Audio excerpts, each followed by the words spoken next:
رسول اللہ صلی اللہ علیہ وآلہ وسلم سب لوگوں سے زیادہ جواد سخی تھے، اور رمضان میں دوسرے اوقات کے مقابلے میں جب جبرائیل علیہ السلام آپ صلی اللہ علیہ وآلہ وسلم سے ملتے بہت ہی زیادہ جود و کرم فرماتے۔ جبرائیل علیہ السلام رمضان کی ہر رات میں آپ صلی اللہ علیہ وآلہ وسلم سے ملاقات کرتے اور آپ کے ساتھ قرآن کا دورہ کرتے۔ غرض حضرت صلی اللہ علیہ وآلہ وسلم لوگوں کو بھلائی پہنچانے میں بارش لانے والی ہوا سے بھی زیادہ جود و کرم فرمایا کرتے تھے۔ ہرقل شاہ روم نے قریش کے قافلے میں ایک آدمی بلانے کو بھیجا، اور اس وقت یہ لوگ تجارت کے لیے ملک شام گئے ہوئے تھے، اور یہ وہ زمانہ تھا جب رسول اللہ صلی اللہ علیہ وسلم نے قریش اور ابو سفیان سے ایک وقتی عہد کیا ہوا تھا۔ جب ابو سفیان اور دوسرے لوگ ہرقل کے پاس ایلیا پہنچے، جہاں ہرقل نے دربار طلب کیا تھا، اس کے گرد روم کے بڑے بڑے لوگ، علماء، وزراء و امراء بیٹھے ہوئے تھے۔ ہرقل نے ان کو اور اپنے ترجمان کو بلوایا، پھر ان سے پوچھا کہ تم میں سے کون شخص مدعی رسالت کا زیادہ قریبی عزیز ہے؟ ابو سفیان کہتے ہیں کہ میں بول اٹھا کہ میں اس کا سب سے زیادہ قریبی رشتہ دار ہوں۔ یہ سن کر ہرقل نے حکم دیا کہ اس ابو سفیان کو میرے قریب لا کر بٹھاؤ، اور اس کے ساتھیوں کو اس کی پیٹھ کے پیچھے بٹھا دو۔ پھر اپنے ترجمان سے کہا کہ ان لوگوں سے کہہ دو کہ میں ابو سفیان سے اس شخص یعنی محمد صلی اللہ علیہ وسلم کے حالات پوچھتا ہوں۔ اگر یہ مجھ سے کسی بات میں جھوٹ بول دے تو تم اس کا جھوٹ ظاہر کر دینا۔ ابو سفیان کا قول ہے کہ خدا کی قسم، اگر مجھے یہ غیرت نہ آتی کہ یہ لوگ مجھ کو جھٹلائیں گے تو میں آپ صلی اللہ علیہ وسلم کی نسبت ضرور غلط گوئی سے کام لیتا۔ خیر، پہلی بات جو ہرقل نے مجھ سے پوچھی وہ یہ کہ اس شخص کا خاندان تم لوگوں میں کیسا ہے؟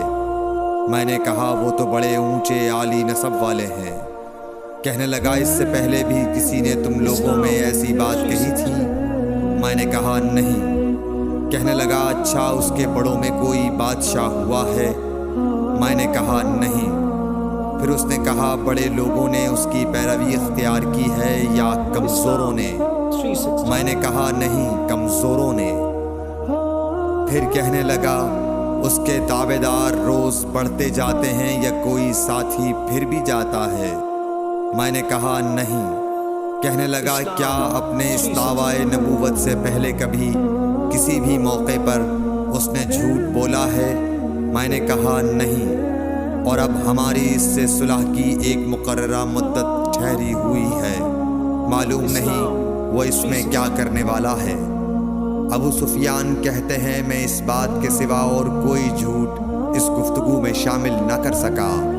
ہرقل نے کہا کیا تمہاری اس سے کبھی لڑائی بھی ہوئی ہے؟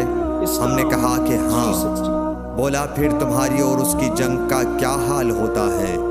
میں نے کہا لڑائی ڈول کی طرح ہے، کبھی وہ ہم سے میدان جنگ جیت لیتے ہیں اور کبھی ہم ان سے جیت لیتے ہیں۔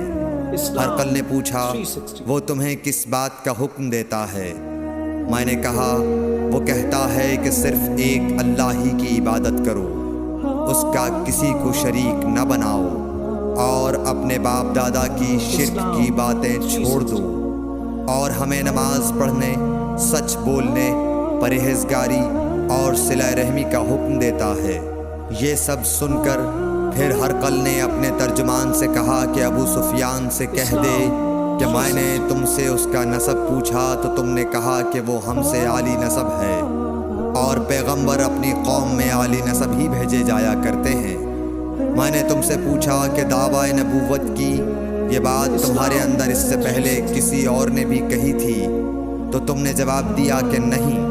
تب میں نے اپنے دل میں کہا کہ اگر یہ بات اس سے پہلے کسی اور نے کہی ہوتی تو میں سمجھتا کہ اس شخص نے بھی اسی بات کی تقلید کی ہے جو پہلے کہی جا چکی ہے۔ میں نے تم سے پوچھا کہ اس کے بڑوں میں کوئی بادشاہ بھی گزرا ہے، تو تم نے کہا کہ نہیں۔ تو میں نے دل میں کہا کہ ان کے بزرگوں میں سے کوئی بادشاہ ہوا ہوگا تو کہہ دوں گا کہ وہ شخص اس بہانے اپنے آباء و اجداد کی بادشاہت اور ان کا ملک دوبارہ حاصل کرنا چاہتا ہے۔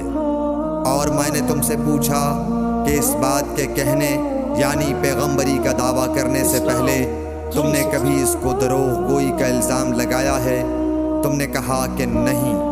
تو میں نے سمجھ لیا کہ جو شخص آدمیوں کے ساتھ دروغ گوئی سے بچے وہ اللہ کے بارے میں کیسے جھوٹی بات کہہ سکتا ہے۔ اور میں نے تم سے پوچھا کہ بڑے لوگ اس کے پیرو ہوتے ہیں یا کمزور آدمی؟ تم نے کہا کمزوروں نے اس کی اتباع کی ہے۔ تو دراصل یہی لوگ پیغمبروں کے متبعین ہوتے ہیں۔ اور میں نے تم سے پوچھا کہ اس کے ساتھی بڑھ رہے ہیں یا کم ہو رہے ہیں؟ تم نے کہا کہ وہ بڑھ رہے ہیں، اور ایمان کی کیفیت یہی ہوتی ہے حتیٰ کہ وہ کامل ہو جاتا ہے۔ اور میں نے تم سے پوچھا کہ آیا کوئی شخص اس کے دین سے ناخوش ہو کر مرتد بھی ہو جاتا ہے؟ تم نے کہا نہیں۔ تو ایمان کی خاصیت بھی یہی ہے، جن کے دلوں میں اس کی مسرت رچ بس جائے وہ اس سے لوٹا نہیں کرتے۔ اور میں نے تم سے پوچھا کہ آیا وہ کبھی عہد شکنی کرتے ہیں؟ تم نے کہا نہیں۔ پیغمبروں کا یہی حال ہوتا ہے، وہ عہد کی خلاف ورزی نہیں کرتے۔ اور میں نے تم سے کہا کہ وہ تم سے کس چیز کے لیے کہتے ہیں؟ تم نے کہا کہ وہ ہمیں حکم دیتے ہیں کہ اللہ کی عبادت کرو، اس کے ساتھ کسی کو شریک نہ ٹھہراؤ، اور تمہیں بتوں کی پرستش سے روکتے ہیں، سچ بولنے اور پرہیزگاری کا حکم دیتے ہیں۔ لہٰذا اگر یہ باتیں جو تم کہہ رہے ہو سچ ہیں تو عنقریب وہ اس جگہ کا مالک ہو جائے گا کہ جہاں میرے یہ دونوں پاؤں ہیں۔ مجھے معلوم تھا کہ وہ پیغمبر آنے والا ہے، مگر مجھے یہ معلوم نہیں تھا کہ وہ تمہارے اندر ہوگا۔ اگر میں جانتا کہ اس تک پہنچ سکوں گا تو اس سے ملنے کے لیے ہر تکلیف گوارا کرتا۔ اگر میں اس کے پاس ہوتا تو اس کے پاؤں دھوتا۔ ہرقل نے رسول اللہ صلی اللہ علیہ وسلم کا وہ خط منگایا جو آپ نے وحیہ کلبی رضی اللہ تعالیٰ عنہ کے ذریعے حاکم بصرہ کے پاس بھیجا تھا، اور اس نے وہ ہرقل کے پاس بھیج دیا تھا۔ پھر اس کو پڑھا تو اس میں لکھا تھا، اللہ کے نام کے ساتھ جو نہایت مہربان اور رحم والا ہے۔ اللہ کے بندے اور اس کے پیغمبر محمد صلی اللہ علیہ وسلم کی طرف سے یہ خط ہے شاہ روم کے لیے۔ اس شخص پر سلام ہو جو ہدایت کی پیروی کرے۔ اس کے بعد میں آپ کے سامنے دعوت اسلام پیش کرتا ہوں۔ اگر آپ اسلام لے آئیں گے تو دین و دنیا میں سلامتی نصیب ہوگی، اللہ آپ کو دوہرا ثواب دے گا۔ اور اگر آپ میری دعوت سے روگردانی کریں گے تو آپ کی رعایا کا گناہ بھی آپ ہی پر ہوگا۔ اور اے اہل کتاب، ایک ایسی بات پر آ جاؤ جو ہمارے اور تمہارے درمیان یکساں ہے، وہ یہ کہ ہم اللہ کے سوا کسی کی عبادت نہ کریں اور کسی کو اس کا شریک نہ ٹھہرائیں، اور نہ ہم میں سے کوئی کسی کو خدا کے سوا اپنا رب بنائے۔ پھر اگر وہ اہل کتاب اس کتاب سے منہ پھیر لیں تو مسلمانوں، تم ان سے کہہ دو کہ تم مانو یا نہ مانو، ہم ایک خدا کے اطاعت گزار ہیں۔ ابو سفیان کہتے ہیں، جب ہرقل نے جو کچھ کہنا تھا کہہ دیا اور خط پڑھ کر فارغ ہوا تو اس کے ارد گرد بہت شور و غوغا ہوا، بہت سی آوازیں اٹھیں اور ہمیں باہر نکال دیا گیا۔ تب میں نے اپنے ساتھیوں سے کہا کہ ابو کبشہ کے بیٹے حضرت صلی اللہ علیہ وسلم کا معاملہ تو بہت بڑھ گیا۔ دیکھو تو اس سے بنی اصفر روم کا بادشاہ بھی ڈرتا ہے۔ مجھے اس وقت سے اس بات کا یقین ہو گیا کہ حضور صلی اللہ علیہ وسلم عنقریب غالب ہو کر رہیں گے، حتیٰ کہ اللہ نے مجھے مسلمان کر دیا۔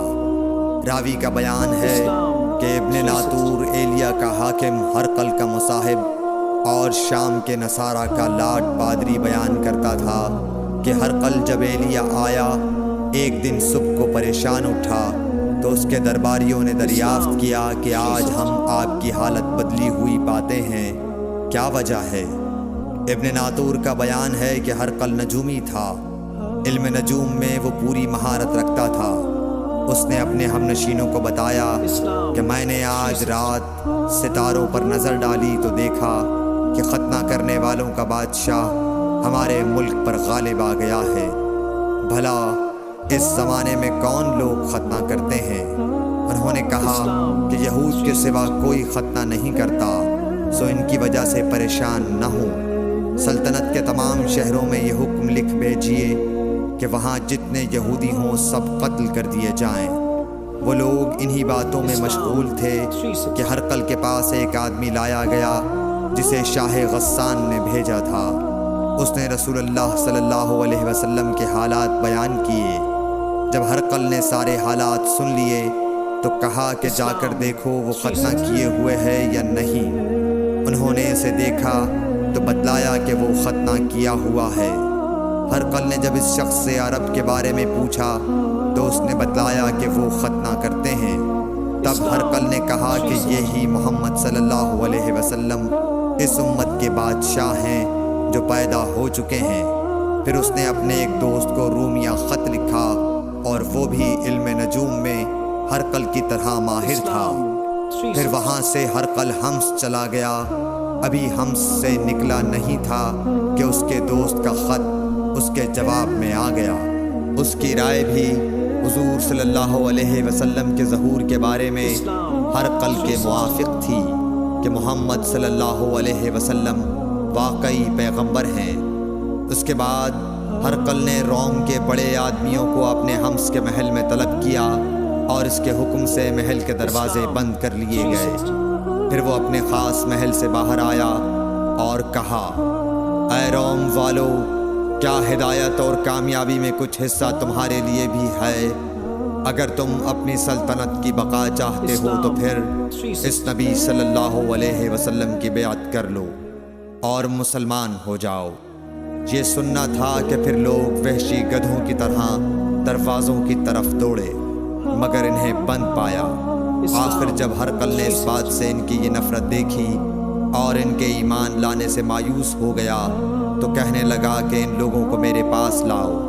جب وہ دوبارہ آئے تو اس نے کہا، میں نے جو بات کہی تھی اس سے تمہاری دینی پختگی کی آزمائش مقصود تھی، سو وہ میں نے دیکھ لی۔ تب یہ بات سن کر وہ سب کے سب اس کے سامنے سجدے میں گر پڑے اور اس سے خوش ہو گئے۔ بالآخر ہرقل کی آخری حالت یہی رہی۔